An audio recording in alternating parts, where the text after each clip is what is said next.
They say rock bottom has a basement.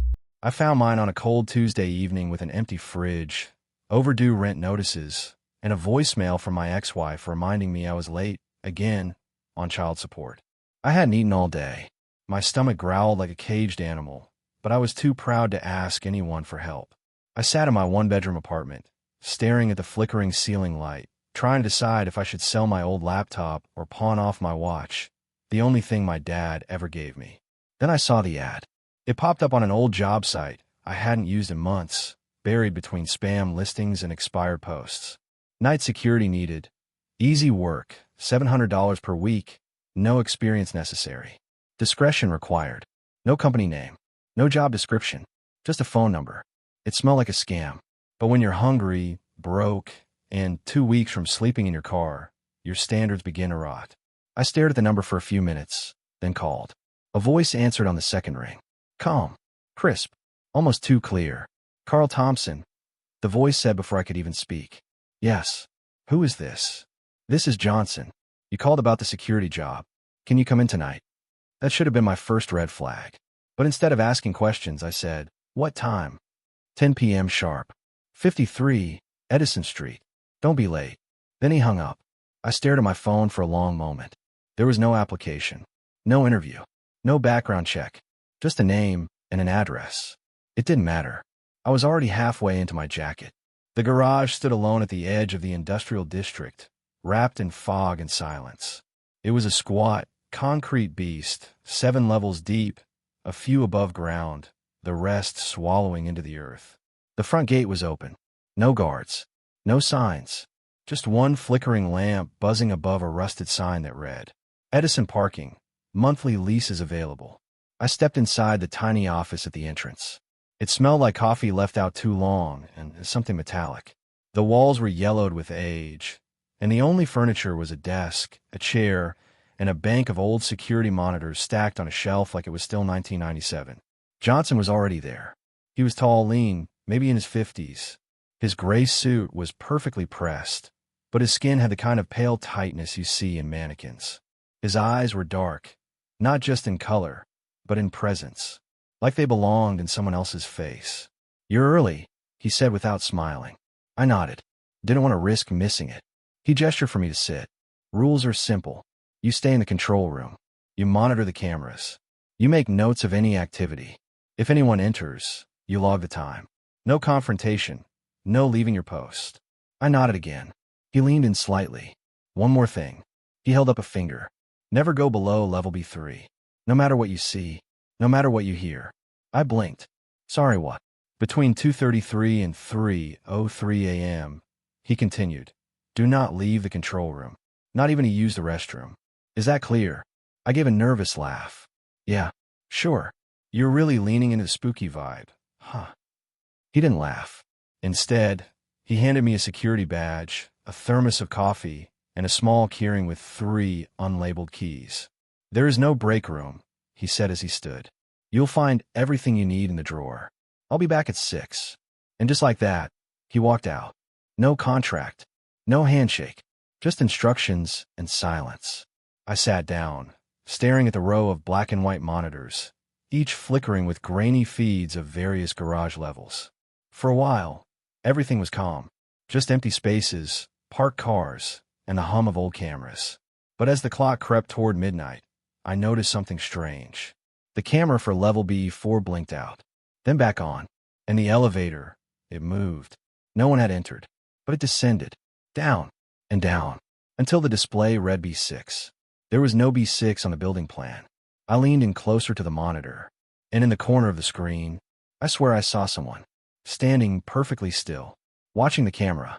I arrived just before midnight. The parking garage looked normal enough from the outside. 5 levels, concrete walls, dull gray paint peeling here and there. But as soon as I stepped inside, I felt it. That heavy silence, like the place was holding its breath. Mr. Johnson had given me a key card, a short rundown, and a weird warning. Stay in the booth. Do your rounds if you must. But whatever happens, don't go below level B3. And whatever you hear between 2:33 and 3:03 a.m., ignore it. I thought he was just trying to scare the new guy. I found the security booth tucked near the entrance. Inside, it was cramped and dusty, with an old monitor showing all the camera feeds. Some screens were static, flickering in and out. Others worked fine, showing empty floors bathed in that strange yellow light. There was a cheap coffee machine, a radio I couldn't get to work, and a drawer filled with junk, half-used pens, a dead flashlight, and what looked like a crumpled photo I didn't dare unfold. 12:03 a.m. My shift had begun. The first hour dragged. I sipped from a plastic cup of vending machine coffee, scrolling through my phone, glancing up at the cameras every now and then. Nothing moved. Not a single car pulled in or out.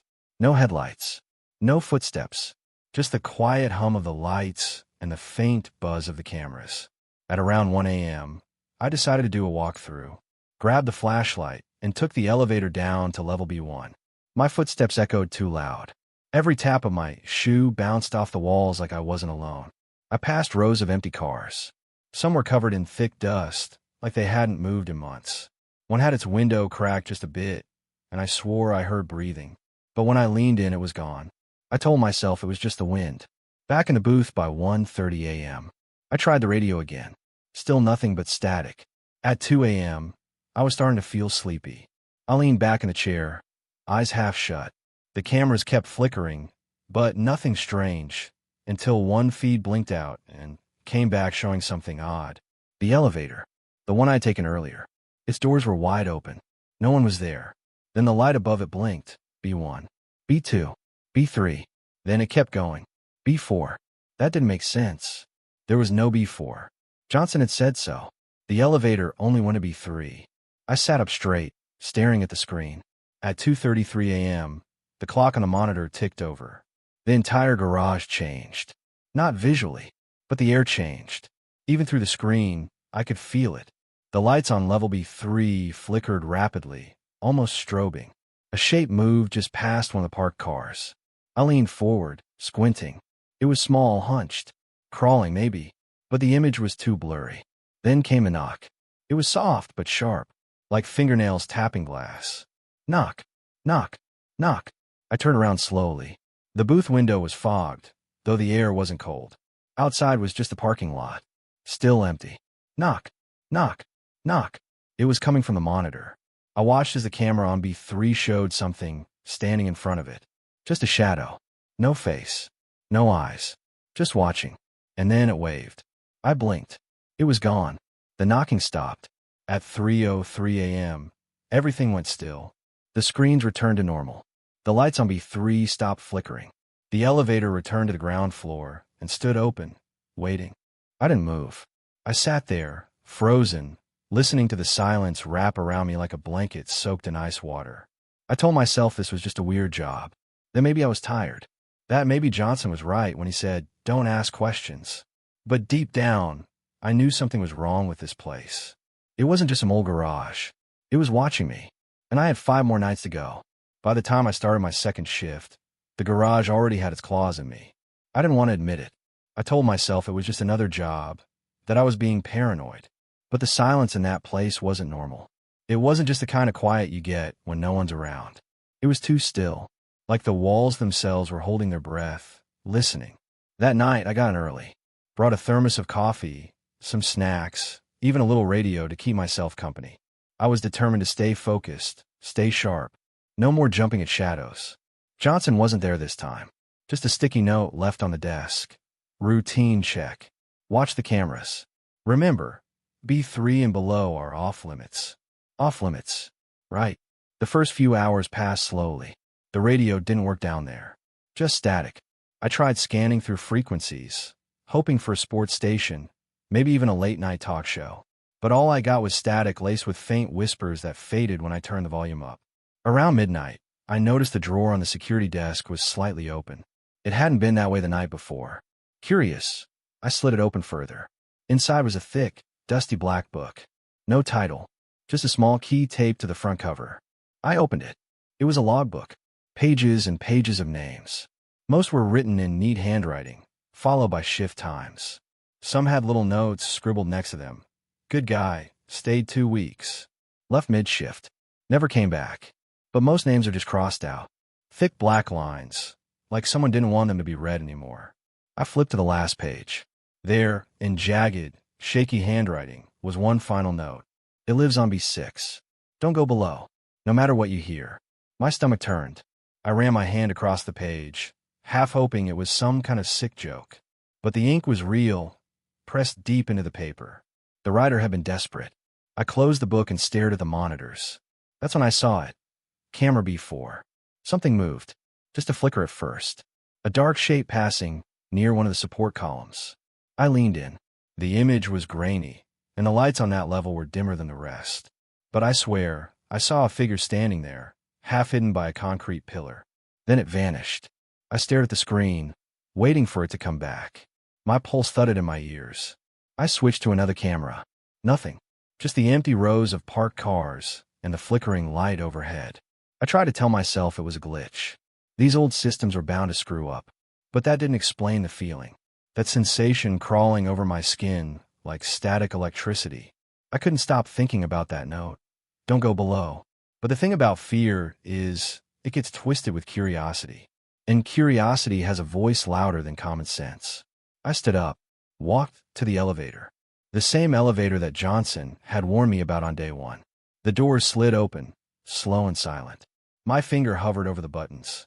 B1, B2, B3, and then B4, B5, B6. I hadn't noticed those before. I stepped back. I hadn't noticed those before. The buttons looked older than the others. The labels weren't lit, but they were there. I backed away from the elevator and returned to the desk. I told myself I wasn't going to be that guy, the one who ignores all the red flags and walks straight into the nightmare. I opened the logbook again, staring at that last entry. I underlined it with my finger. Read out loud. It lives on B6. Don't go below. The garage was quiet again, but it was the kind of quiet that made your ears ring.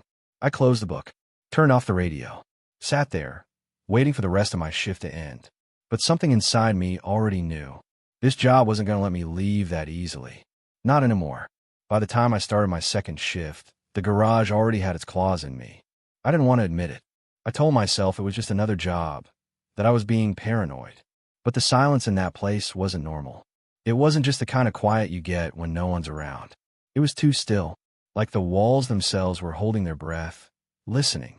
That night, I got in early, brought a thermos of coffee, some snacks, even a little radio to keep myself company. I was determined to stay focused, stay sharp, no more jumping at shadows. Johnson wasn't there this time. Just a sticky note left on the desk. Routine check.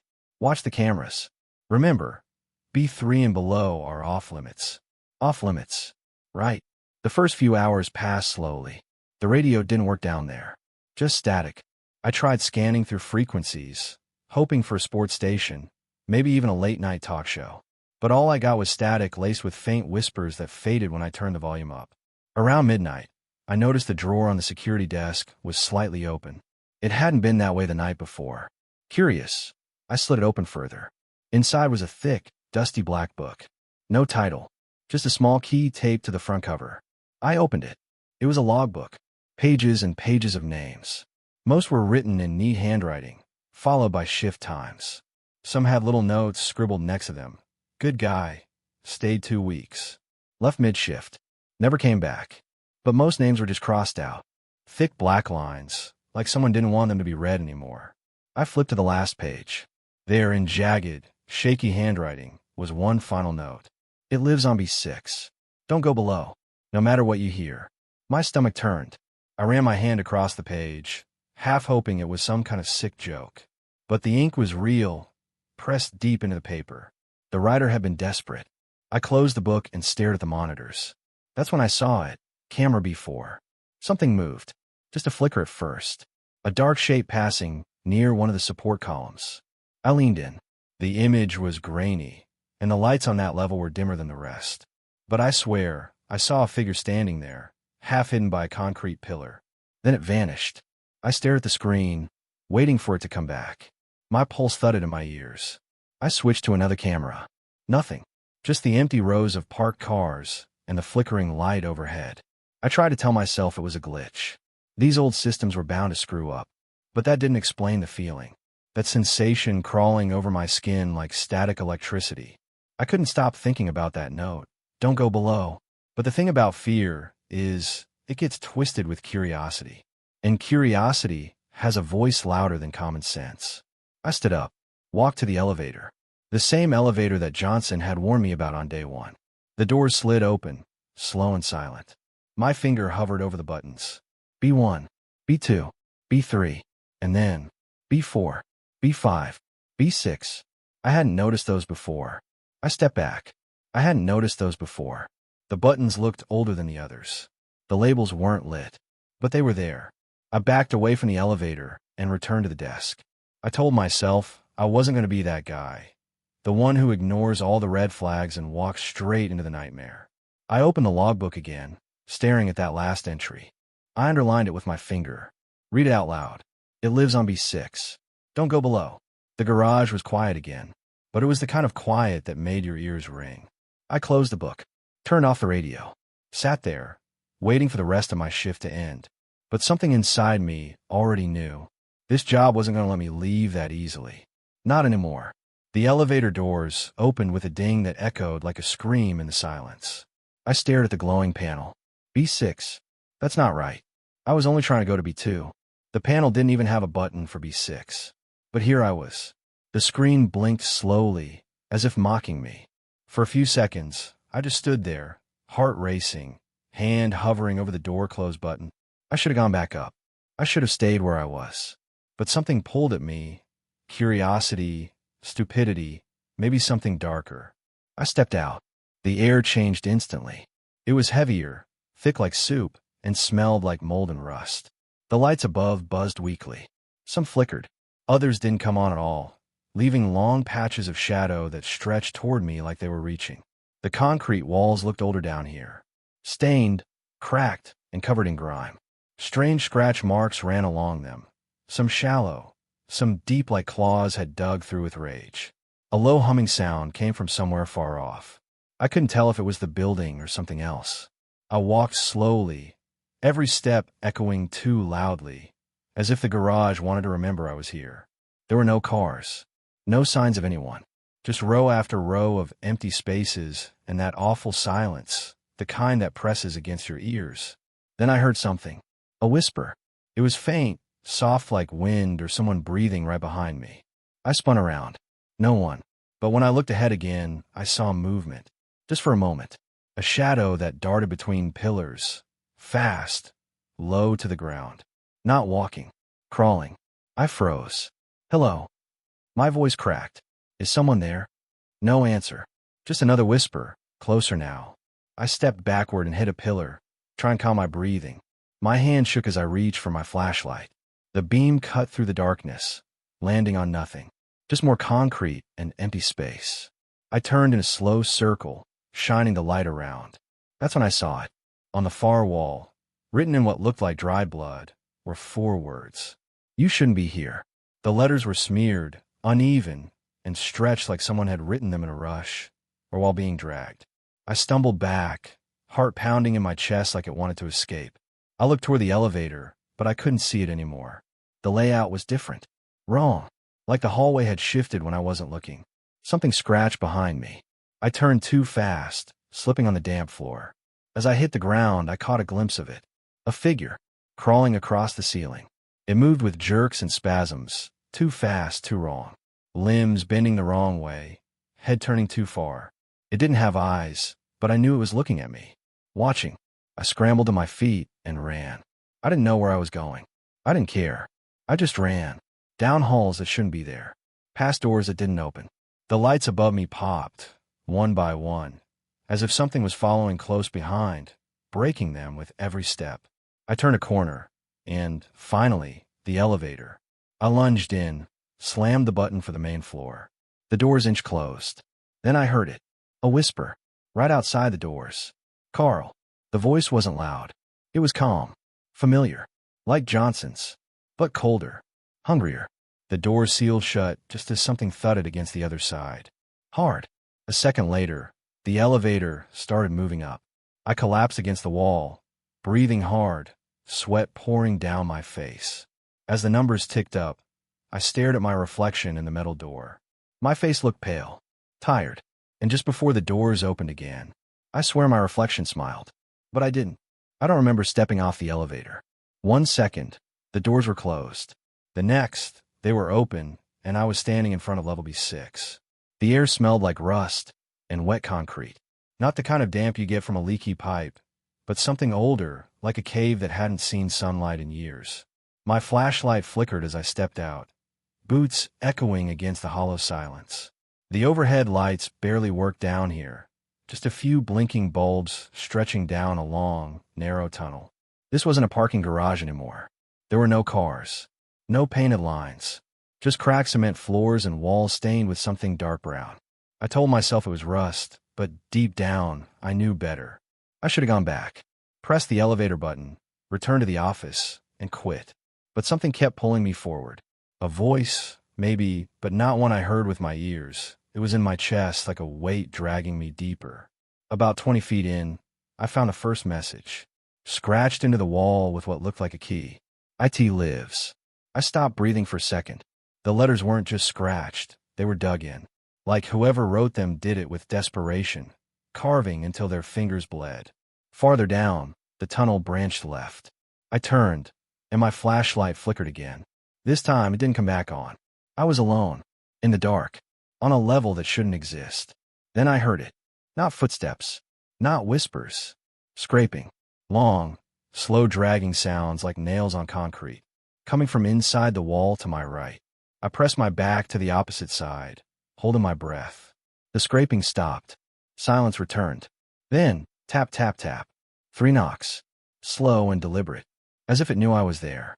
My hand reached out, almost by itself, and touched the wall. It was warm. No, hot. Like something alive was breathing behind it. I yanked my hand away. Then something hit the wall.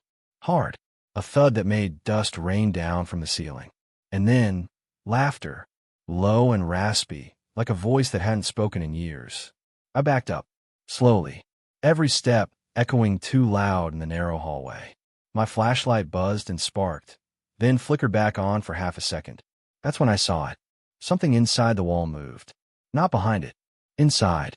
Like the concrete was jelly, and a shape was pushing through. I saw fingers, too long, too thin, stretching outward. A face pressed next, eyes black and hollow. And the worst part? It smiled. Not a grin. Not a smirk. A smile that stretched wider than any human mouth should. Teeth like broken glass. The lights blinked again, and it was gone. No face. No fingers. Just wall. I ran. I don't even remember turning. My legs just moved.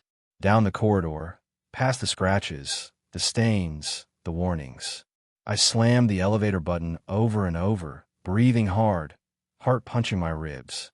Behind me, I heard the sound again. Not footsteps, skittering, like a body crawling upside down on the ceiling. The elevator finally opened. I jumped in and hit the top button. As the doors closed, I caught one last glimpse of the hallway.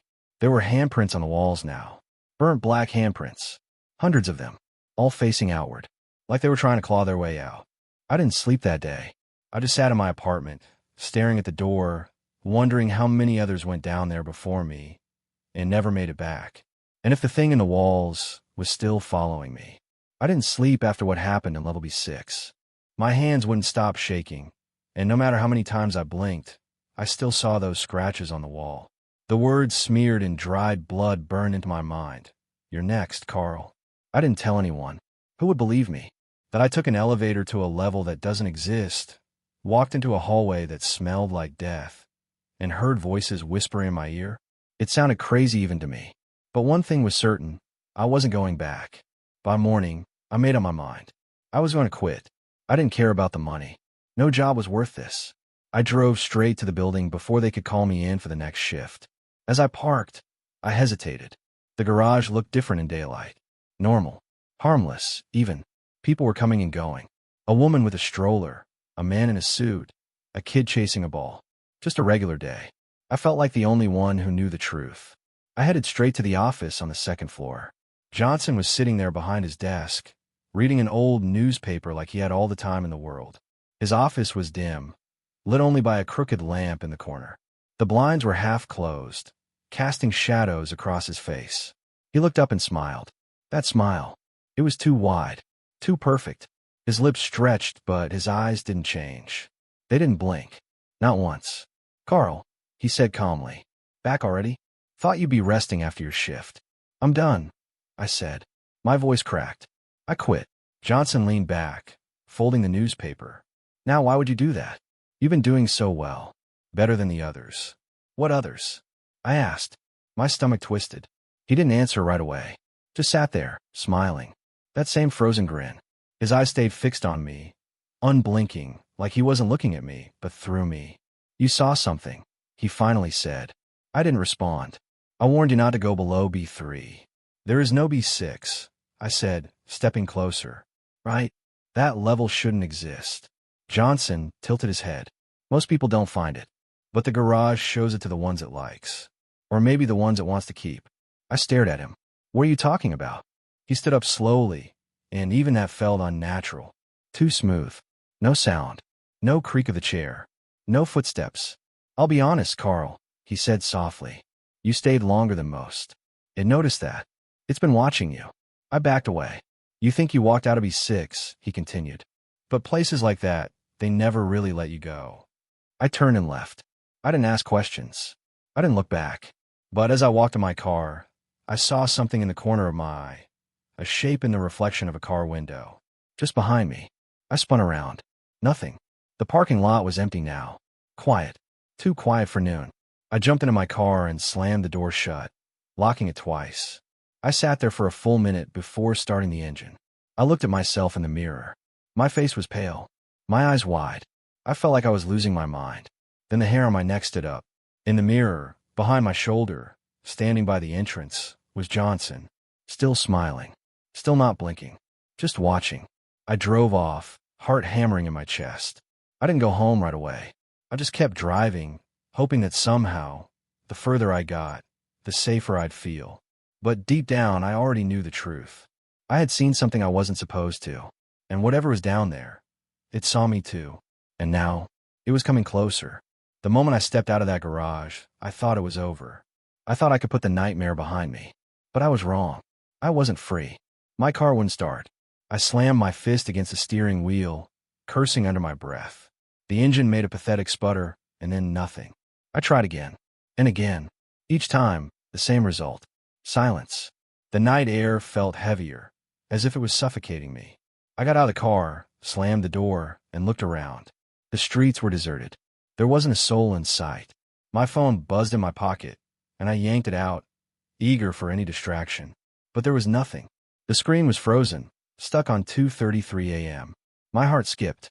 I had just left the garage. I was sure of it. So why the hell was the time still frozen?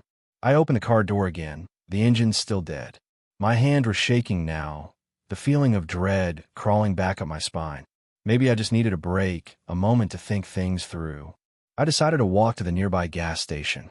It was a couple of blocks away, but maybe the walk would clear my head. I could still feel the chill of the garage in my bones, a kind of cold that didn't come from the outside air but from deep inside. I shoved my hands into my jacket pockets and started walking. But as I turned the corner, I found myself facing the same damn garage again. No way. I rubbed my eyes, looked down the street, then back at the building. It was impossible. I had just left it. I couldn't have walked back. But there it was. The same entrance. The same flickering lights. The same dark, looming structure. My feet moved against my will. Before I knew it, I was stepping into the garage again, my hands sweating, my mind racing. What was happening? I tried to tell myself it was a trick of the mind, some weird coincidence. Maybe I was walking in circles. But I knew deep down it wasn't that simple. I pulled out my phone again. The screen blinked, flickered, and then refreshed. I checked the time. It still read 2:33 a.m. I felt a sickening twist in my stomach. It was impossible. How was this happening? I went back to the elevator, thinking maybe I'd missed something the first time, some detail I overlooked. Maybe I could still leave. But as soon as the elevator doors slid open, I saw something I hadn't noticed before. There was a light on inside the security room. I hadn't seen it before. I was sure of it. I was sure I checked the room when I left. But now the light was on, and the door was slightly ajar. The hairs on the back of my neck stood up. The sound of my breath in my throat felt too loud in the quiet. I stepped toward the door, every instinct screaming at me to run. But I didn't. I pushed it open. Inside, The screens were flashing erratically. Static. Glitches. But something was wrong. The images, my images, were on every single monitor. Me, walking around, sitting in the break room, even doing the same routine I'd just done hours before. I stumbled back, my knees buckling beneath me. I couldn't breathe. I couldn't think straight. That's when I saw it. One screen was showing the security camera from the main garage. It was blurry, but there was someone, or something, standing in front of the elevator. A figure too tall, too thin. The shape seemed to shimmer, like it wasn't quite there. The more I stared, the more it seemed to grow, stretch across the screen until it filled every inch. It was watching me. I gasped, stepping back into the hallway. But the door slammed behind me, locking shut with a sound that echoed like a death sentence. I wasn't going anywhere, not without it getting what it wanted. My heart pounded in my chest as I scrambled for the elevator. But before I could press the button, I heard a voice. It wasn't loud, but it was clear. You should have left when you had the chance. I spun around, my pulse spiking, but there was no one there. The air was thick with that same oppressive feeling, like I was being swallowed by the darkness. I felt it then, a cold, heavy weight on my shoulders, a pressure in my chest, as if something was behind me, just out of sight. I could hear its breath, a slow, deliberate exhale, and then silence. That was when I realized it. It wasn't just a garage. It wasn't just the elevator. It was everything. It had followed me, and there was nowhere left to run. The moment I stepped off the elevator at B6, I knew something was wrong. The walls seemed to close in, the air thick with an unnerving chill. It was as if the garage itself was alive, breathing, waiting. The lights above flickered and buzzed, casting long, jagged shadows that stretched unnaturally across the concrete floor. Each step I took echoed louder than the last, and the silence around me felt too heavy, like I was being watched by eyes that I couldn't see. I tried to turn around and get back to the elevator, but the doors were already closing behind me. I cursed under my breath. The elevator wasn't coming back up, not unless it decided to, and right now, nothing was going according to plan. I checked my watch, 2:33 a.m. The time had frozen in place. It was the same as when I first stepped in, and I couldn't shake the feeling that I was trapped in some kind of loop. The floor seemed to shift beneath my feet. I glanced around, looking for something, anything, that could explain the strange sensation crawling down my spine. I reached for my radio, hoping to make contact with Johnson, but all I got was static. Then, just as I thought I'd hear his eerie voice, I felt it, a cold gust of air behind me. I froze, holding my breath. It wasn't the kind of chill you feel when the AC kicks in or the wind blows through a crack. No, this felt like something, or if someone had just passed through me. I turned slowly, heart pounding, but there was nothing there. Nothing at all. I stepped forward, my legs heavy, reluctant to take the next step. But the whispers came again, softer this time. So quiet, I had to strain to hear. The words were barely audible, but I caught them clearly. Carl. The voice sounded familiar, too familiar. I spun around, eyes darting across the dark corridor, but there was no one. Nothing except the shadows. The silence was unbearable now, suffocating. My pulse raced as I backed up, my mind screaming at me to leave, but the elevator wasn't coming back, and the only way out was deeper in. It was as if the walls themselves were pushing me forward. I walked further, keeping my back pressed to the wall as though it might somehow protect me. But the more I moved, the more everything started to change. The garage wasn't like it was before. The architecture felt twisted, wrong, like some kind of nightmare made real. The walls were peeling, dripping with something dark. The floors were cracked, and the flickering lights above gave off a sickly yellow glow that barely lit the way. I was sure I hadn't seen this before, but somehow I had to have. There was no exit. I checked the doors to each bay. They were all closed, locked tight. I couldn't see through the windows of the cars parked within, and there was no sound except my breathing, heavy, ragged. It felt like my heart was about to burst from my chest. And then, just like that, it hit me. The air around me was growing thicker, warmer, like something was pressing down on me. I stumbled forward, my shoes scraping against the rough concrete floor, and that's when I heard it. A low, hollow sound. Scratching. At first, I thought it was a rat or some kind of animal. But then it came again, louder, and it didn't sound like anything from this world. It was high-pitched, like claws dragging across metal. And the worst part was, it was coming from above me. The ceiling. It was closer than it should have been. I looked up, but I couldn't see anything through the dim light. Only darkness. A shadow shifted across the beams, too quick for me to track. Something was crawling up there, fast. Too fast. I stepped back, heart hammering in my chest. The scratching continued, a frantic, desperate sound that seemed to be getting closer. My breath hitched. I pressed myself against the wall, trying to calm my racing thoughts, but the whispers returned, this time louder. Carl. They called my name, and it was no longer a whisper, but a command, deep and insistent. I couldn't take it anymore. Panic flooded my body, and I bolted for the nearest stairwell, my footsteps echoing in the hollow silence. I sprinted up the stairs, hands trembling as I reached for the door. It wouldn't open. Frustration bubbled up inside me, and I slammed my shoulder against it, again and again. But it wouldn't budge. The door had never felt this heavy before. I pounded on it with my fists, screaming for it to open. But no one was coming. And then it happened.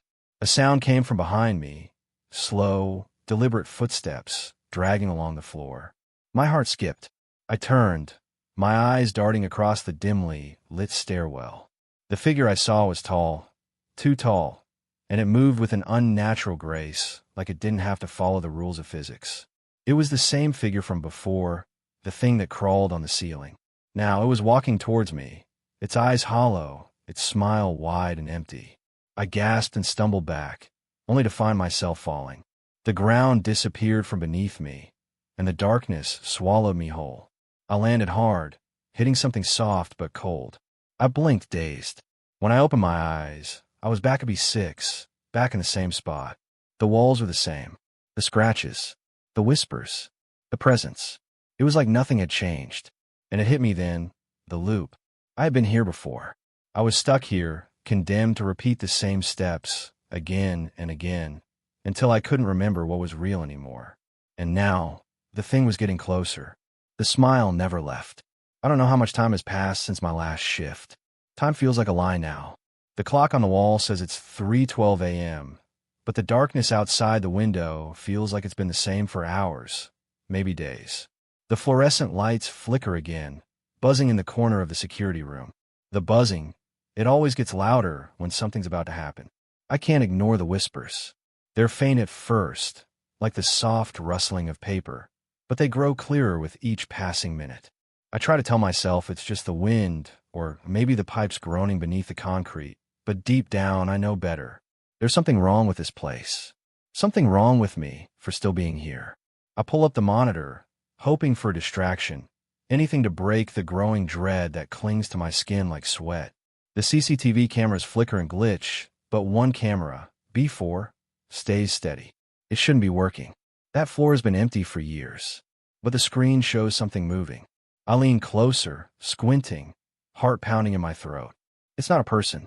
It's too still, too unnatural.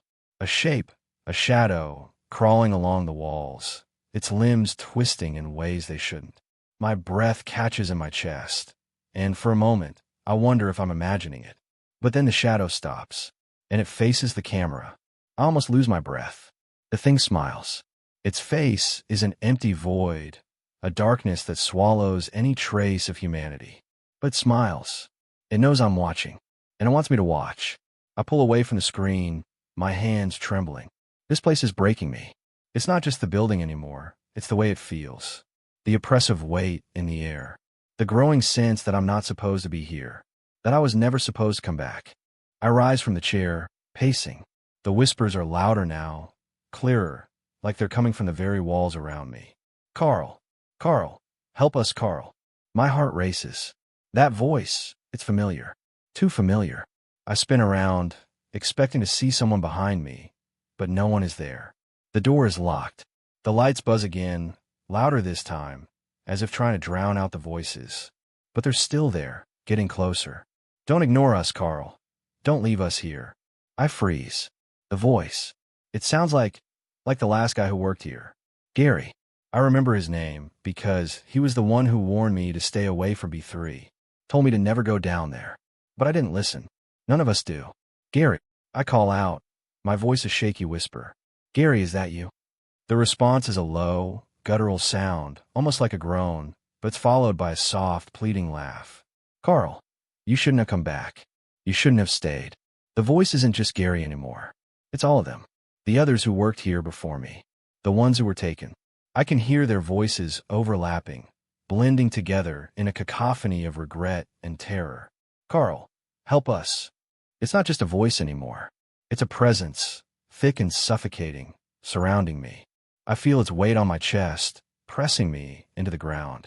I stumble back, the room spinning around me. The door to the control room rattles like something on the other side is trying to get in. But I can't move. I can't breathe. Suddenly, there's a soft tapping on the wall behind me. Tap, tap, tap. The same rhythmic pattern I heard my first night, when I first noticed something wasn't right. It's getting closer. It's in the walls. It's crawling through the cracks, reaching out to grab me. You're next, Carl. I spin around again, expecting to see that thing, that creature. But it's not there. The lights flicker once more, and I'm blinded for a split second. When my vision clears, the voices are gone. The tapping stops. The room falls into an eerie silence, like the whole building is holding its breath. But I know it's not over. It never is. The whispers start again, only this time, they're not in the walls. They're coming from the elevator. I hear the soft ding of the doors opening, and then the unmistakable sound of footsteps. Slow, measured, deliberate. I can't move. I know who's coming. I know what's waiting for me. The thing from the shadows. It's not done with me yet. You belong to us now, Carl. I turn toward the elevator. The doors are wide open, and I can see it standing there, standing in the dim light, its face still a black void, its grin stretching impossibly wide. I want to run. I should run, but my legs won't obey. I'm rooted to the spot, staring into the darkness that's reaching for me. The voices of the taken fill the room again, rising in a chorus. Carl, help us. And I realize, in that terrible moment, that they don't want help. They just want me to join them. They want me to be another voice, another soul trapped here, feeding the thing that lives in the dark beneath the garage. I want to scream. I want to escape. But I know now. It's too late. The garage has claimed me, and there's no way out. I thought I could escape. I thought I could outrun whatever had twisted this place into something wrong. But there's no escaping it. The garage had me now, and I knew it. The air felt heavier than it had ever been before. Every breath I took burned like the scent of rusted metal. The walls seemed to bend, closing in on me, or maybe I was just losing my mind. I looked up at the flickering lights overhead, each one casting long, jittery shadows that seemed to move of their own accord. They were watching me. I was sure of it. I tried to make my way toward the elevator, but the path I was following kept changing. It wasn't the same hallway I'd walked down a moment ago. The turns didn't line up. The walls weren't the same shade of gray. It felt like the building was reshaping itself, keeping me trapped inside. I pushed on, my pulse quickening. The elevator doors were finally ahead of me, but something in the back of my mind screamed that it was a mistake. Every instinct I had told me not to get in, but I was too far gone. I had no other choice. I reached for the button. It was already lit. B6 was blinking. I hadn't even pressed it. My fingers froze above the button. I tried to pull my hand back, but it was as if something was pulling me toward it. Just get in, I whispered to myself. You've done it before. You'll do it again. The doors slid open with a groan, and the elevator waited, like it was expecting me. The silence was suffocating. I stepped inside, but as soon as I did, the door slammed shut behind me with a force that rattled my bones. The elevator jerked to life, descending deeper, further than I'd ever gone. I felt the weight of the building pressing in, like it was trying to drag me down with it. The lights inside flickered as the floors passed. B4, B3. I thought I might lose my stomach when it didn't stop at B2. The elevator kept going. B6, the final floor. I'd seen B6 before. I'd heard the whispers, felt the tug in the back of my mind, urging me to look away. I couldn't stop now. Whatever it was too late. The doors opened. This wasn't the B6 I'd seen earlier. There were no bloodstained walls, no signs of life. It was worse than I imagined. The floor was slick with something dark and sticky, something that didn't belong here. A hum filled the air, a low, vibrating sound that seemed to come from the walls themselves. It rattled my teeth, made my bones ache. My whole body felt like it was vibrating in tune with the building. I heard it then, soft, like a whisper in the back of my head. My name. It wasn't loud. It wasn't even clear. But I heard it. Carl. I turned, but there was nothing there. Nothing I could see. The hairs on my neck stood up. I wasn't alone. I never was. I walked forward, my boots squelching against the wet floor. Each step echoed too loudly in the silence. The lights above me buzzed, their glow growing dimmer with each passing second, as if they were fighting to stay alive. My heart raced. I could feel the weight of something just beyond my sight. Something waiting. I caught movement out of the corner of my eye. I spun around, but no one was there. My breath hitched in my throat. I told myself it was just my mind playing tricks on me, but it didn't feel like a trick. Then I saw it. In the far corner of the room, a figure. At first, I thought it was a person, a man standing there, still as stone. But there was something wrong. His shape was off. He was standing in an unnatural way, his body bent at angles that shouldn't be possible. His head was cocked to the side like he was studying me. I stepped back, my stomach flipping over. He didn't move.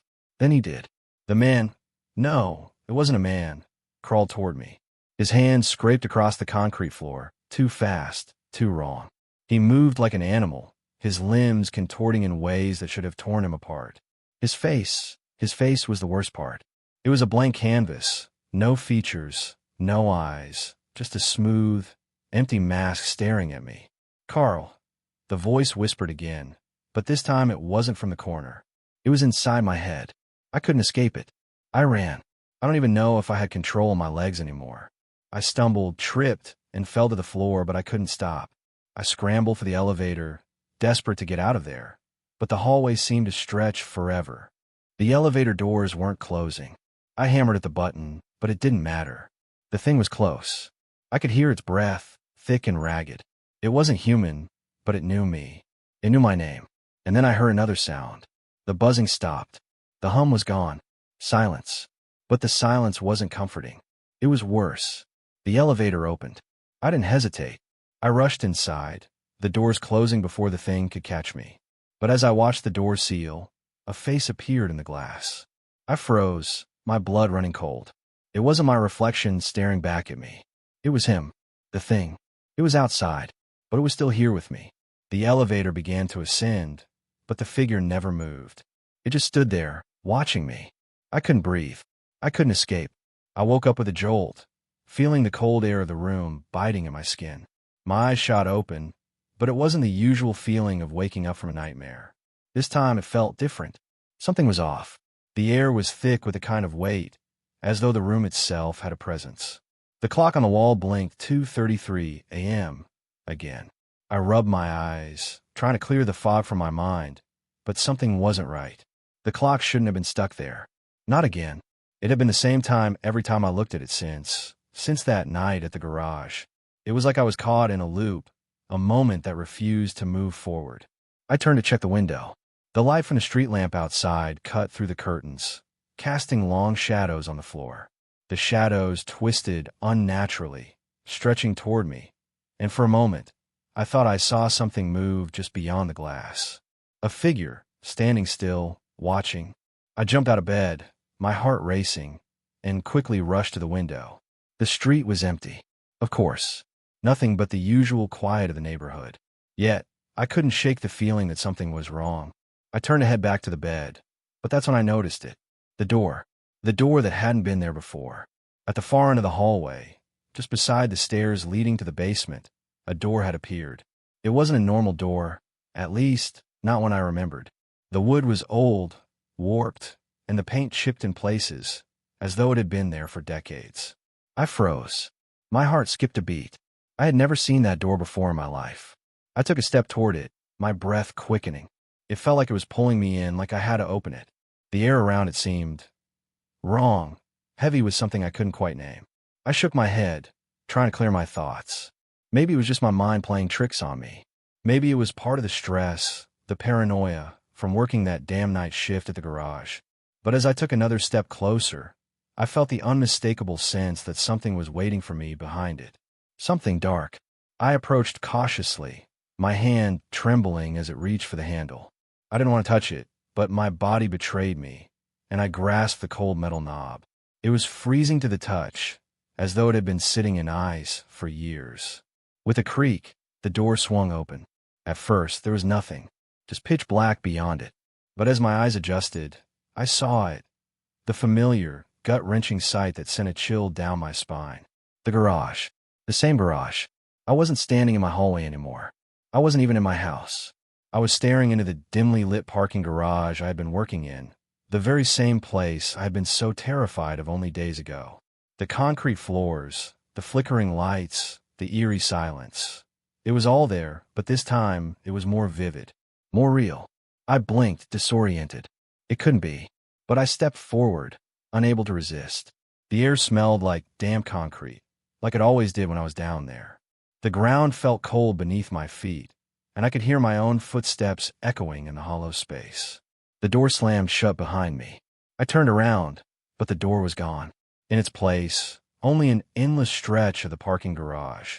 I tried to scream, but no sound came out.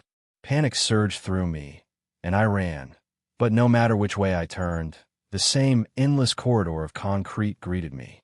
I felt a presence behind me, as if someone, or something, was watching. I couldn't shake the feeling that the walls were closing in, the ceiling lowering. Every corner seemed to stretch, to warp, like the place itself was alive, and it was pulling me deeper, farther into its grasp. And then, in the distance, I saw him. Mr. Johnson, standing in the same spot where he had always been, his grin wider than ever. But this time there was something wrong with his eyes. They were empty, black, void-like, like he wasn't really there at all. I took a step back, heart hammering, my breath coming out in short, shallow gasps. What the hell is this? I screamed, but my voice was swallowed by the echoing silence. Johnson didn't move. He didn't even blink. His voice rang out, distant and calm, but it felt like it was right next to me. I told you, Carl. You can never leave. I turned, running, panic flooding my veins. But it was hopeless. The garage was a maze, a trap. I couldn't escape. No matter where I ran, I kept circling back. And then I realized the door wasn't just behind me anymore. It was following me. Every time I turned a corner, it appeared again, just a few feet away, silent and waiting. I ran faster, my legs burning, my mind a whirl of panic and confusion. Finally, I collapsed, my hands pressing against my head, trying to block out the growing whispers. I could hear my name being whispered by dozens of voices, each one more desperate than the last. Carl, Carl, Carl. When I looked up, I was back in the hallway. My house. It was as if nothing had happened. No door, no garage, no Mr. Johnson. But the clock still read 2:33 a.m. And in the distance, I could hear a faint sound, a soft, almost imperceptible voice. I'm still here, Carl. I closed my eyes and prayed I was dreaming. But I knew, deep down, it wasn't a dream. The garage had followed me, and now it was in my home. The door wasn't just in the basement anymore. It was in my life, and there was no way out. I'm telling you this because I want to save you. There's a part of me that wishes I had never accepted that damn job. But I can't take it back now. And you can't either, once you've been chosen. You might think I'm crazy. Hell, you probably think I'm lying, or making it all up. Maybe you'll read this and shrug it off like some twisted cautionary tale, thinking it could never happen to you. But if you're reading this, if you're even thinking about taking a night security job at a parking garage, I need you to listen. Please. The first few shifts, it seems harmless enough. Quiet, mundane like any other job. You sit behind a desk, glance at the security monitors, sip your coffee. It's a little eerie, sure, the dim lighting, the hum of old fluorescent lights flickering in the corners. But that's normal, right? Old buildings have their quirks. You might even think you're just being paranoid. I thought that too. But things start to shift. Slowly at first. Little things. The elevator moves on its own. You start hearing footsteps when you're alone on level B4. It's nothing at first. Just your mind playing tricks. But then it gets worse. The whispers. Low and soft, like someone is right behind you. Only you turn, and there's no one there. It's always at 2:33 a.m. Always. I thought maybe it was the wiring. Maybe something was wrong with the cameras. But every time I looked at the screen, the same thing. A shadow. Movement. A figure in the corner of the parking garage that shouldn't have been there. And then you find the logbook. You might not want to read it. I didn't, but I couldn't help myself. Names, all crossed out, each one more desperate than the last. One entry stood out: don't go below B3. It was written in a hurried, frantic hand, almost like someone had written it in a panic, right before they disappeared. I should have quit then, but I didn't, because, like you, I thought I could handle it. I thought I was stronger than whatever was down there. I was wrong. I took the elevator.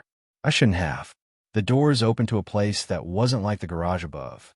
It was colder, darker, and the air felt thick, like it was suffocating me. I saw the scratches on the walls. Blood.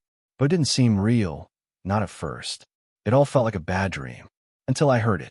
The whispers again, only this time, they weren't in my head. They were right there, right next to me.